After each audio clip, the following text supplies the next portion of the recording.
I've been doing conferences for nerds around the world, bringing all the Bitcoin nerds together. It's always interesting to be like, there's nerds that got socialized in good environments and they do amazing. Yes. Like they know they're weird, but it's okay they're weird. And the distance between them and the rest of the society doesn't feel insurmountable in a weird way. Yes. Like I was in honors programs and then like went to this like Recurse Center hacker school thing and managed to find like the gifted and talented program for programmers. And I feel like that's why I've been so successful is like I found this crew of like the G&T kids in programming. And every once in a while I'll run into a G&T, like a gifted, like, you know, that kind of nerd in programming who like didn't find that crew, and I'm just like, oh no, like we gotta get you plugged in, like you are like you could end up on the dark side if we don't make sure that you get like the right friends and influences in your life. Because what is the quantifiable dark side? What are the attributes of the dark side? This is the Ruby Hour. We're breaking into the vault of today's most brilliant minds to extract raw, actionable insights. This show is produced by Ruby Riot Creatives, the Austin, Texas video content marketing mavericks who help B2B and B2C businesses dominate through unparalleled strategic creativity. Chief Cat Herder Shelby Ring is your host. Claws out. Get ready to shred. Welcome to the rebellion.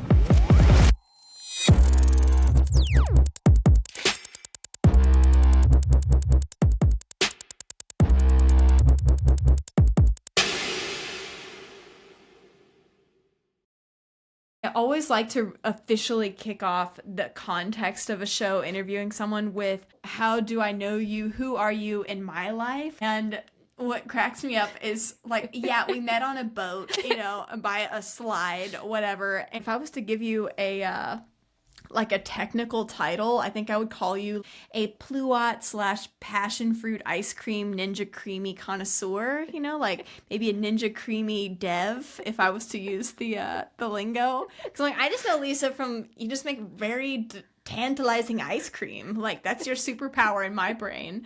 But of course, other people know you as a legend in the crypto space, and you know, you've established Base 58, which really helps educate people to become Bitcoin developers and giving people tools in the crypto space. So this last trip I just got back from, it's the first time I flew all the way around the world. I do just want to know like your favorite takeaways in Japan. And Japan was intense. It's the first this is my first time going to Asia. And I was impressed at how easy it was to navigate. I was really worried that not knowing the language might be kind of hard, but it wasn't ever a problem. I really liked how everything there still felt really kind of handmade in a way. It really felt like the whole like country was really still stuck in the 90s. Like I was there with like a team that I've been working with for a long time. We all kind of had like a meetup in Japan for a bit, and we were celebrating a thing. We went out to the arcade to play games, and it was fun. And there were like all these other young people there, like playing games, having fun. How in the world? No, I want to take it even earlier than how did you find yourself in crypto? You were a tutor from 13 to 24? Yeah, probably. I think I quit doing it like maybe end of my junior year of college or something like that. Okay. Like, you have a footprint and you were tutoring math. yeah. So has math always came easy to you? Is that like the language of your mind when you were little? What made you happy? Yeah, I think, you know, it's interesting. I got into math tutoring because my mom suggested I start doing it. I don't know why. She was like, some kid who's a year younger than you needs help. You should tutor them. And I'm like, okay, cool. Like, whatever. Sure, mom. Yeah. Yeah. But I think of myself, like, honestly, like, I think of myself more as like a writer than as like a math person. I like math stuff, but it's not like my brain. Like, I've met people that like, you can see their brains and you can see that they're math brains. Yes. Yes. Where you're like, you are seeing this conversation in a series of zeros and ones right now. Yeah. Yeah, and there's a ton of those people in programming and developing. It's a great place for that kind of brain to end up, I think. I'm not exactly like that. Like, I have an older sister she always made really great grades in school, and I was right behind her and always made really great grades. So, like, me making great grades wasn't really that interesting because it was just the norm, if that makes sense. And I was just it was like, the household norm. Yeah, exactly. And I was just reaffirming that it was Yes. the norm, if that makes sense. But I always thought of my sister as being more of a math brain. Like she really loved proofs in geometry, and that just really excited her in a way that I was like, oh, I don't really understand why we're doing proofs. Like, isn't it obvious? Like, of course the triangle is like 3 sides and like 3 corners, you know? Yeah. So yeah, I definitely do think I'm more of like a narrative and storyteller, and I really like understanding things. So I really like knowing how things work and why things work and like what the answer or the truth of a matter is. And so that's really what got me into, I don't know, the tutoring thing was always fun because I get to sit there and talk to and explain things to people, right? And get to sit there and spend time just like explaining how systems work. Um, yeah, so I guess that's kind of like, I just really like knowing how things work. So I got into programming because I wanted to understand it, but I also wanted to be able to understand it enough to, I guess, build things that I wanted to exist in the world. Anyways. It's pretty powerful. It's pretty relevant. I feel like, I mean, just one, to me, you're an enigma as a woman that's in crypto, just period. Like, I feel like you're like 0.001%. And then it's like, shit, like you've helped build infrastructures for entire highways of how people are making crypto something that's relevant to buying a cup of Starbucks. Just building this infrastructure in a space. When you say you're a writer and that your brain is happier in that storytelling space, if you could share or write any kind of story, what type of writing are you drawn towards? Oh man, I want to write about everything. Like honestly, like I've got a textbook about how Bitcoin works that I'm like, it's been on the back. I'm really bad at finishing things, that I'm like 80% of the way through with it. Oh yeah. I have a book in my head that I'm writing about how like gender works in the modern era, because I feel like we're ready for like the next wave, the 4th wave of feminism, if that makes sense. Like I think we're ready for it. I just don't think anyone's written that book yet. So like that's in the back of my mind. I've been obsessed with like Myers-Briggs stuff lately. Wait, what Myers-Briggs are you? I'm an INTP. Introverted, intuitive, thinking, perceptive. Yeah. Ooh. Yeah. Okay. All right. I'm an ENFJ. Cool. That Yeah. makes a lot of sense for podcasting work. Yeah. Whoa. Okay, cool. I don't know if I've met a female INTP before. We're very rare, is my understanding. Yeah. Like we're very, like INTPs are relatively rare, but most of them are men. Cool. Yeah, I'm weird. Like, yeah. Yeah. Okay, cool. And then wait, if you were to write the book on 4th wave feminism and how it's playing out in today's day and age, this is something I'm extremely passionate about, is what makes sustainable partnerships, long-term relationships, and attracting the person that is in your dreams, and then what are the skills to sustain real passion and not just a wave of passion for the first 2 years of a dynamic, but how do you make it last decades? What are you seeing? What are the observations you see in? I think about it more. So I'm more I feel like the way you described it, so this like is more of an extroverted way of understanding it, which is like how do dynamics between people play out. I feel like mine is more like this weird like archetypal, like almost like impersonal understanding of it. It's like I want to explain like the meta, like kind of what's happening across the workplace, if that makes sense. Okay. Or like if you're a woman who wants to like be successful in the world these days, what does that look like? What does that mean? It kind of like, I haven't done the research. I really feel like I need to go and read like Simone de Beauvoir's like Second Sex. But like, you know, I feel like there's literature from like the last couple waves of feminism that I haven't really sat down and read yet. But I feel like a lot of them have to do with, I feel like a lot of those works just from like the outside, or maybe what I've read on Wikipedia, is kind of about like women getting into the workforce and like their relationship to the working world. And I feel like we're kind of at a weird spot right now in at least American culture of like, what is the American woman's relationship to working and careers, and like what does that look like with like the work from home stuff. So I'm really plugged into more of like the developer community. I feel like a lot of what I've seen like within the last few years, there's been this enormous, I would say almost like neo right-wing backlash vibe running through Silicon Valley. Like it was like, it did swing super like inclusive when I got in 2012, I got in because they're into like the tech world because there was this big push to get women in developers, right? And so I kind of rode that wave, not gonna lie. I was like, oh, they want women to be devs. Well, I don't know. I kind of feel like I answered the call. Like people are like, we want women devs. I'm like, okay, well, I'll go do that, sure. But I almost feel like even within the last few years, you can almost see this sort of like turning away from inclusiveness.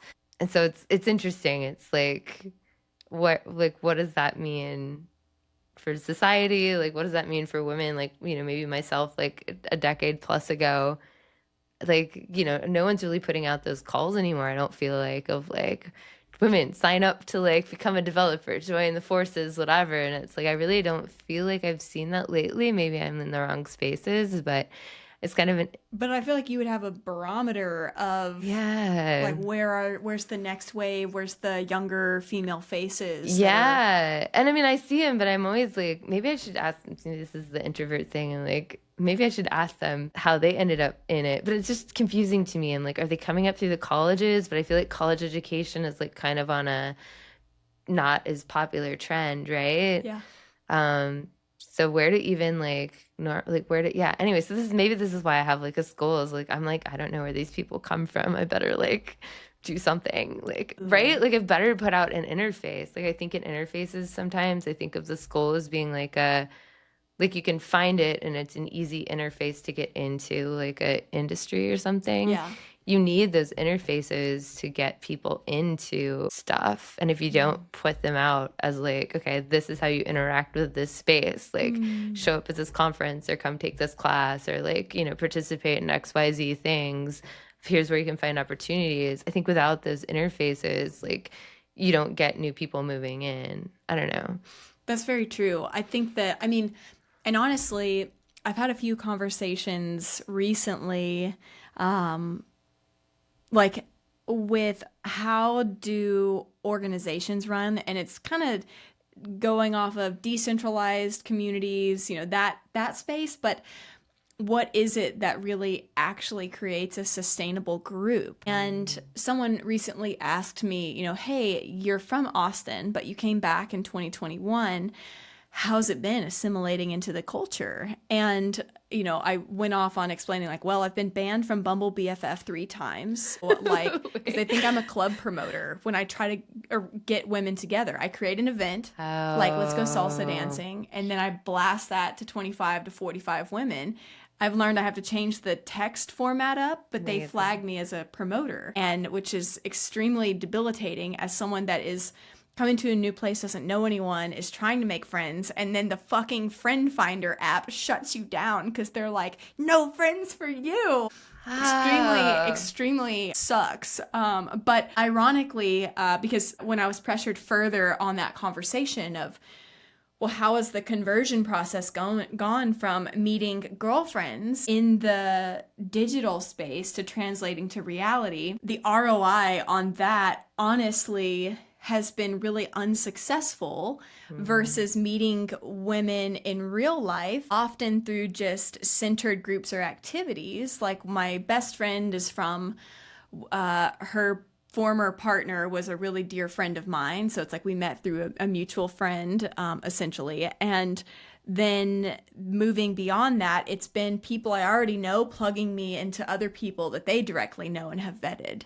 So it's like, at the end of the day, no matter how many Friend Finder apps for non-romantic relationships, I still have found that the in-person experience is like nothing holds a candle to it. Some of the groups that you and I intersect on here in town, groups of these super intelligent people in the technology space and philosophy, it's the most like loyal community I have found of just consistent people making opportunities for connection. The irony is, I know there, like the joke is there's a lot of autists in these communities. So we have people that, textbook wise should struggle with social connection, and yet they are some of the most extroverted, well-connected people I have met compared to the biggest social butterflies that I know in other pockets of society. I almost feel like it's like, so we were talking a little bit about Japan society, right? And like, I feel like people joke about it being a super autistic society. And what it meant being there is everything was systematized. And there were like they put a lot of thought and effort to the system, right? Of how things were going to work. And I wonder if what you're describing is like, okay, these like super nerds have like figured out they want to do social life because, I don't know, pandemic was terrible and they never want to be alone again, right? Or whatever. Yeah. And so they've built this like system of like, okay, here's how we're going to socialize. Yeah, I don't know. It is a great thing to be connected to, but yeah, I don't know, man. Like in-person communities are like a really difficult thing to build. Like you were saying with your Bumble BFF experience. Yeah. That's really funny. Like, I'm going to write like a horrible memoir one day about it. Here's how to get blacklisted on friend finder apps. But I mean, it's funny to me because I'm like, it sounds like you were trying to like build like almost community, right? Like you were trying to build a community of people coming together around like an interest or something, right? And they were like, no, this app is for building one-on-one connections. Well, and the other part is that, and this is the thing I always bring it full circle to, because I appealed like multiple times. And I'm like, you guys live here in Austin, like the Bumble BFF headquarters. I'm like, I could go up to the 6th floor there. But being like, and just emailing and being like, I'm just an individual and I moved and I got back here and I don't know anybody. And you guys just shutting me down from something I'm really, because I did start hosting different gatherings, and the metrics would be like, okay, I'm going to invite 45 females that I've met on this thing, that there's some baseline, let's say 5% in, maybe we would be friends, but you can't know until you interact and have an experience. Yeah. I'd create the experience of salsa dancing, or let's have, a coffee or a cocktail, go to Cosmic Coffee, whatever. I'd plan these long table format opportunities for people, and the ability to just meet up. It was like, the thing about the apps is that if everyone actually took action to meet in real life, they wouldn't have a product. Oh. And so Bumble BFF's whole thing is they want you to stay and go in the spiral of just talking on their app with someone and never actually meeting up, because that looks great to their investors to show, look how many users we have, look how many. And so it's the whole thing of when an app is free, you are the product. Your attention is the product. Wow. And so it was like, for me, I'd be like, yeah, I'll pay premium, super rank me, whatever, like get me in front of people. Because my thing is, if you're hungry for a relationship, my little profile would be like, I'm constantly putting together groups of people to find like-minded interests. So if you are legitimately wanting to hang out in person and really make friends, you have to show up. And so I would have 2 to 3 points of interaction with someone, which is not the algorithm they wanted to see of, hey, how was your week? Good, whatever. Next week, hey, what was your weekend like? Cool. What about if we met up next weekend for a coffee? My brother-in-law's coming in town. Maybe the following week. Let's check in. Okay, sounds good. Like, they want to see 4 weeks of non-activity. That's what most of the exchanges are. And that's what most of the girls on the website or on the app say, is they're like, yeah, like I've never had someone just directly be like, yo, do you want to come join this thing? Yeah. And my whole recipe was just, hey, here's the opportunity, because it's intimidating to meet someone one-on-one. It is. So I would say, I'm getting some people together. Some people I know from real life. Some people are from this app. So you'll be in good company. And also invite a gal pal that you've really connected. Yeah. Especially if you haven't met in real life yet. Have some camaraderie. You guys come together. So it's not a relationship interaction where they're just looking at each other if they're uncertain of one another. I'm like, let me be your guinea pig and just find somebody. And people did make connections at those events, but it just took so much effort to produce, and then no reciprocation from any of those people where I was like, here's socializing on a silver platter. a lot of those interactions panned out to just be takers. It was Yeah. never a bounce the ball for, hey, we're doing a movie night. I had one person actually invite and return that. You put so much work into that. I'm impressed. Oh my Like, gosh. you really went out for that. Like, Well, I really wanted friendships. I went from, yeah, you wanted community. Yeah, you didn't just want a friend. You wanted like a little ecosystem. I know that I need to go on walks and externally process, not to my significant other, and be told like, Shelby, you're being batshit crazy right now. Like, rein it in, or like, have you considered where he's coming from? Like, I need my walk therapy sessions to be like, okay, cool. Like, all right, I'm not gonna. Okay, I was just being dramatic. Cool, thanks. All right. Like, yeah, and then you can take the crazy, you can talk out crazy, and then you come back and everything's fine. So it's just like I was trying to seek balance in my social economy from moving from Charleston, where, been there for a decade. Wow. And I had my little Spice Girl gal pal where it was like we were the little rat pack. We were the brat pack, like just roam around, do our thing, and have camaraderie, be known in a community. I'm so shocked at the, our like quote unquote the super nerd community here in Austin. How I'm like, yeah, like, because I had to be told, I was like creative briefed as like, yo, just so you know, like many people in this environment, like they very much may be on the spectrum with whatever experience. So just know, like, if someone's awkward, like, it's all good. Like, we all have our own thing we're bringing to the table. So it shaped my expectations also of like, okay, cool. If everybody has their quirks and whatever, then therefore no strange quirks or outliers. So you just slow down the cadence, and there's so much more presence of like, you have this quirk, or like you're doing this thing because you're trying to calibrate your own homeostasis while we're talking.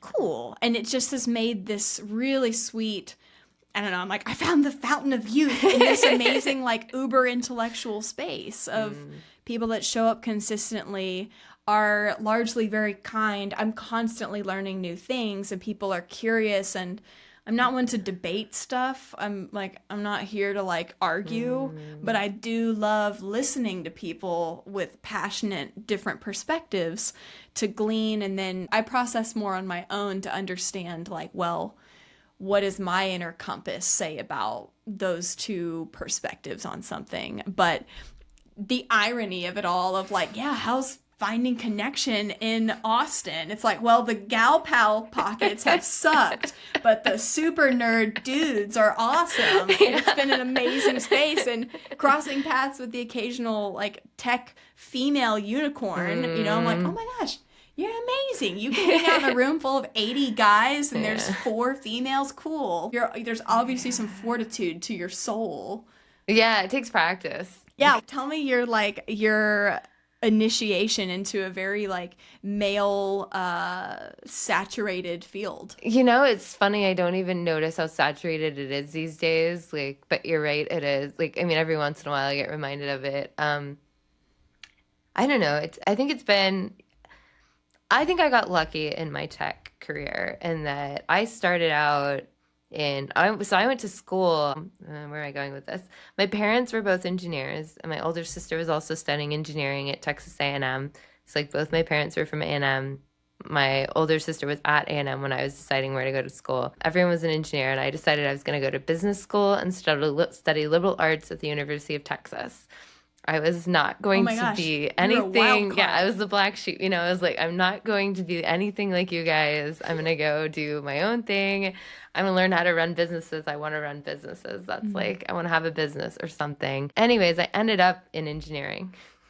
But I ended up there. But like my college experience, I got to go to like classes where there were like other women, like did the business school thing, did some tech classes in the business school, but it was like there were other women there. It wasn't like a weird thing to be a woman early in my career.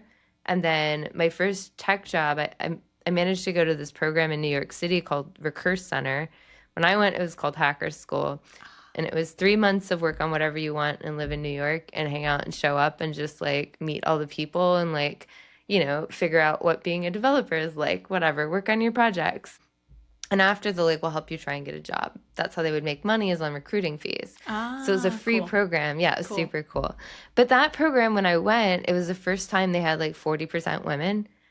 Wow. Yeah. Oh my gosh. Yeah, like I said, they put out a call. They were like, women, apply. And I was like, okay. I was like, Yeah. I'll show up for that. That sounds great. And Yeah. a lot of other women showed up too, it turns out. So like my first forays into like being a dev, and then I got hired at Etsy, and the guy who was trying to get more women into engineering at Etsy, and he had a great role that no woman would be on a team by herself. So there would always be at least one other lady on the team with you, because he's like, we want you to be successful. Cool. And putting you by yourself is probably not going to let you be successful. Love the smart man. Yeah, he was brilliant, right? So I ended up in like, I feel like these like my early career, when you don't know what you're doing, you have a lot of insecurity about how good you are at something, right? I feel like I was like kind of sheltered. So then I had like 2 years at Etsy to like kind of figure stuff out and learn a lot and like level up. And then I went and worked at a startup where I was like one of the only ladies on the engineering team kind of thing. But by that point, it's like, no, I know what I'm doing.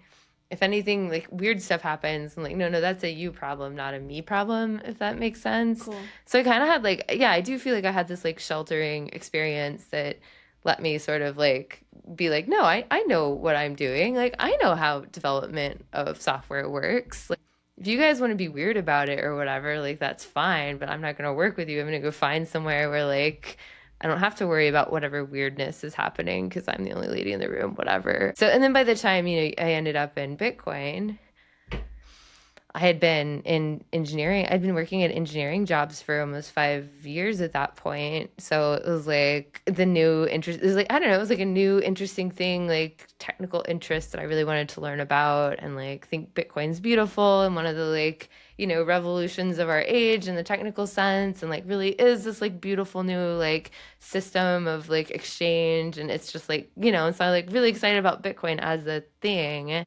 And that kind of made like, oh, there's not a lot of girls here. I'm like, oh, okay, well, whatever. Like, all right, I guess that's fine. So you had like such a beautiful trajectory of, you got to be in your incubator phase. Yeah. In context of there was safety, there was a little bit of, you had the numbers, there was a little bit of the safety in numbers. So then by the time that you're shell hardened, if you were a crab, I don't know, I'm like giving a terrible metaphor, like then you had the tough skin of like, yeah, that sounds like a you problem. Yeah, like, exactly. But if you don't have that, and I definitely feel Yeah. like there were women in my cohort that went out and had different experiences at different workplaces and didn't end up at the Etsy with like the two people, ladies on the team kind of situation. And I think, they struggle. And not to say that my own career wasn't without its struggles, Sure. right? But it wasn't anything where it's like, this sucks, I'm going to quit, right? It was like, no, it's not. Like, I like doing the tech stuff. This other social part of it really sucks. And I can see how these like social interactions, like, I'm an analyzer at the end of the day too. So I'm like, oh, wait, why does this like you become analytical about it because it's less personal, right? It's like, it's not about me. It's like, oh, there's like something about the way that genders interact that like is causing me problems in this specific sense. So like, what is going on here? Like, what is the expectation on the other side that I'm like either not meeting, or like, why is this like frictiony, I don't know. So just a lot of time to think about it and watch it happen. But at the same time, like it didn't feel like, it wasn't like, oh, I don't belong here. It was like, this is challenging. So in that vein of gender differences and just the orienting and then orienting to a strange orientation, if you will. I guess, what are your priorities when it comes to your own relationships, building partnerships for yourself? What are the priorities that you look for in a mate that's going to be by your side? Yeah, that's a good question. I mean, I think the truth is I just haven't dated that much, because that was a hard thing to have to figure out. Oh my God. While also figuring out how to like work fathom with people. That sounds weird. I also had like this weird thing. Maybe this is more of like what do you call it? I mean, I did date people. I did date people, but I never really felt like it was just people that I thought were interesting and I wanted to spend time with, and I like spending time with them. So it never felt like a very intentional thing. I've always just like, oh, I want to find someone I feel like I have a connection with. But one of the interesting things about not having like I don't know, maybe this is me being a little bit bullheaded, but I feel like when you don't have a partner that people can associate you with, people have to deal with you. There's no like other dude that they can have a relationship instead of you. They have to really have a relationship with you. And that's really like forcing other people, like, and you know, that causes all kinds of like strange physics, I would say, in your relationships and work, whatever. But I don't know, I feel like to me that was always like kind of a weirdly important thing from like a feminist perspective, that there wouldn't be this like masculine interface you could reach me through, if that makes sense. It was like, no, you have to like deal with me. I don't know that that necessarily like kept me from having partners, whatever, but it definitely was one of those things where it was like, well, maybe it's okay, like forcing people to have to like interface with me instead of having an outlet to not. I don't know. Yeah, it's the thing of like, okay, well, I mean, I can completely relate to what you're describing, where it's like, yeah, I don't know, there's nobody else for you to like bro out with, so you get to like pull on everything your mother taught you about how to be kind to a female. And also I'm realizing too, it's been really helpful just in these observations with the community here in Austin. Like I had somebody straight up say like, oh yeah, and this was after somebody overtly tried to go after me as like a snack for them to consume, like, hit on me, shoot their shot kind of thing. And then, I dropped my partner and I, long-term relationship, like you can't touch this, kind of vibe. That person responded with like, a lesser me would have had nothing to do with you at this point. I'm like, am I supposed to say thank you? Was that a neg? Did you listen to the game? Like, what are these tactics? But ultimately being like, if a man stops interacting with you because you are unavailable, your market value for sex, what they are utterly ruining themselves for is pretty girls hang out with other smart, pretty girls. So it's like, I am a gatekeeper to everything in your wildest imagination. So if you don't have the fortitude of spirit to recognize my inherent worth as just an individual that's going to have your back and is a ride or die human, sounds like you missed out. Yeah. Yeah. I do think it's unfortunate a lot of guys think that they're kind of programmed that way.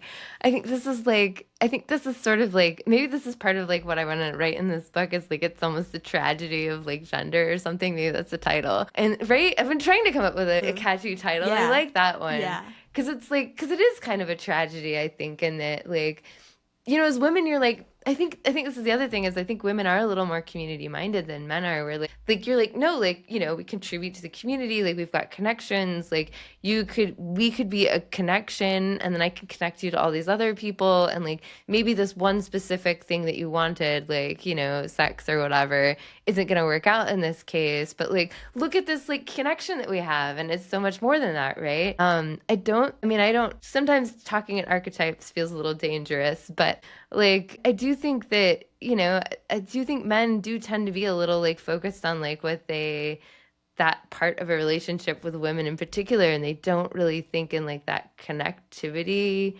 way as much, especially where women are concerned. And it is a tragedy, because we're like, we want you part of the community, and we're like happy, like I'm friends with you, because like I do feel like we had a connection beyond whatever this like particular sex desire of yours is, like on my side or whatever. And then they're like, no, it was just that one thing. And you're like, well, it didn't have to be, but now you're making it that. Yeah. And it's a tragedy, right? Maybe it seems like a tragedy. It's a tragedy for that person ultimately when they deduce it down to like the only economic worth that this person is the only currency is this one outlet. Like it's like way to shortchange yourself. Yeah, but it's narrow-minded focus, right? On like what particular things are valuable to them, and it's not the larger picture. Yeah. And I will say that like from being in these spaces, hearing a line like that thrown at me where I'm like, I'm sorry. It's like so aggressive too, isn't it? It's so, I mean, like at this point, I feel like I almost like, it's almost like they're disappointed that they got rejected. And so they're hitting back. They feel like they got hit. Yeah. finding out you're not available. And now their reaction is to want to hit back, and that's how they hit back. So is it like the totally true, or is it just like what they want you to feel that like impact, you know? Yeah. No, that's exactly the reaction, the behavior. And I think, because I had to gut check myself after, hearing that from someone. There was like, okay, I'm building a friendship with this person, like after they've cooled the jets on trying to commoditize me sexually, is, when they're like, when just thinking of like, oh, well, like, I would have never been your friend. Like, I'm like, oh my God. But for me, it put me initially in a state of, oh my God, like, was I wrong? And I know that for, as women, for me being a woman, like, I'll opt to make myself wrong. I must have done something wrong to get a response from somebody like that, and not recognize, like, oh, that sounds like a you problem. Like you're describing, and being like, I'm fine with me, and I know who I am in the world. And bummer if that's how, like, I really had to deconstruct the lens of that particular individual to be like, that's where he is on his process. And for him to even say that out loud, because I was like, what was that? Like, that was just you're lucky I'm even being friends with you right now. Like, oh my God, thank God. Because I don't know what I was fucking doing before that. Like, but just, seeing people's responses, and then ultimately not taking it personally, because it has nothing to do with me. Right. It's his own experience of, how do I chew this? And he's disappointed. I mean, can you blame him? Like, no. I mean, Yeah. I should have been wearing this. Yeah, exactly. Like, like that's one of the things is, it's like, people hit you with stuff that it doesn't need to be said. That's like a guy that's like a guy to guy walking town lake. Like, that's the moment to say, like, a lesser me, like, I wouldn't have been friends with her, but she's actually pretty cool and I'm having a nice time. I'm like, that's not for my ears to hear, because that's not adding to my perception of you being, this, like, your stature. It's not adding to your stature from hearing you would have been a piece of shit previously that, like, wouldn't continue a friendship. Like, that's not guys are like that. building you up. Guys are like that. Oh. Guys, they're like that. They, like, if they don't see any value in you, it's like, there's no reason. Yeah, I think I've had to really frame, particularly, like, our pocket of mutual super nerd friends. I was in a program called Quest in school that was essentially the outliers in our era, like, in our classes. So it was a gifted and talented program. So it was like, I remember the tests were like, here's 12 circles, and it would just say, like, fill in the circles. And so it was all about seeing these people, because I tested it in kindergarten, was like, oh, what do you make of these 12 circles? Yeah.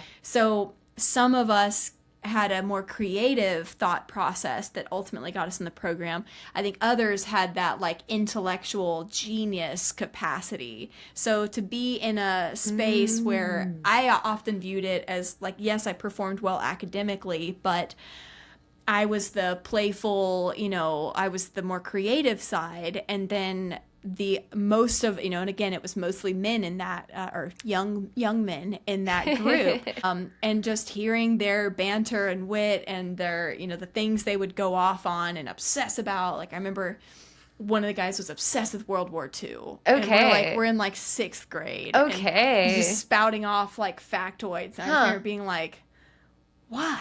Like, but, it's just, anyway, like, but to see those dynamics, I think that's part of why it hits a nostalgia in me to be with present day super nerds, because I'm like, wait a second, this is Quest. Yeah. This is the gifted and talented program. It's the gifted and talented kids hanging out. Yeah. I'm like, they've all just grown up, and they were in different programs, and here we are crossing paths. Yeah, but we're all kind of the same super nerds we've always been. And it's like, I'm kind of thinking about your experience with this guy, right, where he, like, it's almost like he had this lack of curiosity about what your relationship was outside of his like desire to like, you know, date you or whatever. What I like about, I feel like, this like community of nerds is I feel like curiosity is like the most important kind of thing, currency of the community. Maybe that's not totally the right word, but yeah, but when you meet people that aren't curious that way, right? It's always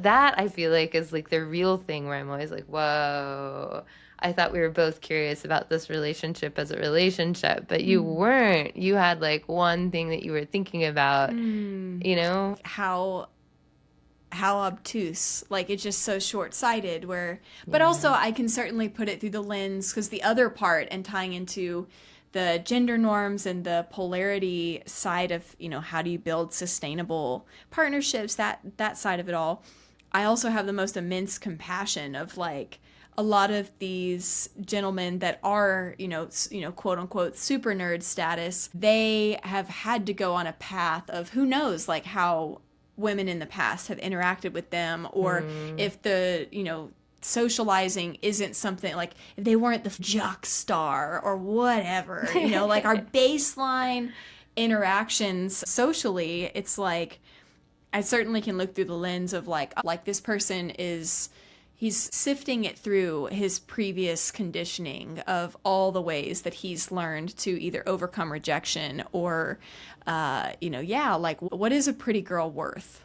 Yeah, and is that worth the thing that I value more than maybe some other aspects of humanity? Yeah. It's so true. But I certainly, it's been my own fun outlet to reignite the like super nerd part of my brain of recognizing like, because it's simple stuff of like, how do I dress at you know, events where if there's 95% are you know, young intellectual men, then I have to like almost put a lens on of like, okay, I want them to value me not for sexualizing. So I've actually been like, I'm gonna like get out some of my like mega dork t-shirts and things that just take that, you know, off the table almost. Lisa, this has been amazing. I feel like we've covered a number of different topics and territories. How can people get in touch with you, connect you, find out about your upcoming teaching conferences, any of the things? This is just a shameless plug moment. Yeah, time to show my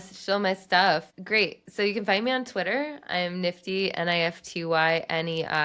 I'm also on something called Nostr, which is the new Bitcoin, like decentralized social media thing. So you can find me there. I run conferences around the world. They're called Bitcoin++. So that's BTC++ on Twitter. I'm not the best at posting stuff, you know, introvert here. It's really hard to externalize all everything that's going on inside.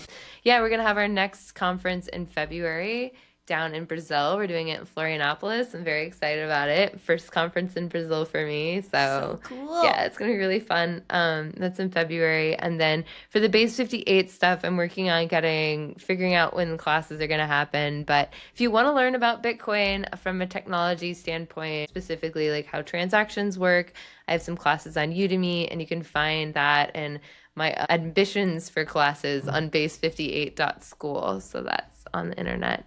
Perfect. Well, Thank you so much for being on the show. Thanks for having me. This is great. Holy cow. You made it to the end. Nice work. If you love this, let us know. The biggest way you can pay it forward is taking the next 45 seconds and writing our show a review on Apple Podcasts or Spotify. Your feedback is the lifeblood of our show. And if you're sick and tired of hiring the one-off photo video production company, the next best social media manager, or frivolously throwing money at marketing just chasing more likes, then it's time for us to have a conversation. We specialize in strategic content campaigns that generate more qualified leads to make your small or mid-sized business more money. Get a full-fledged media department for a fraction of the cost of an in-house creative director. Email heyruby@rubyriotcreatives.com to get started. Until next time, live a life with stories worth telling.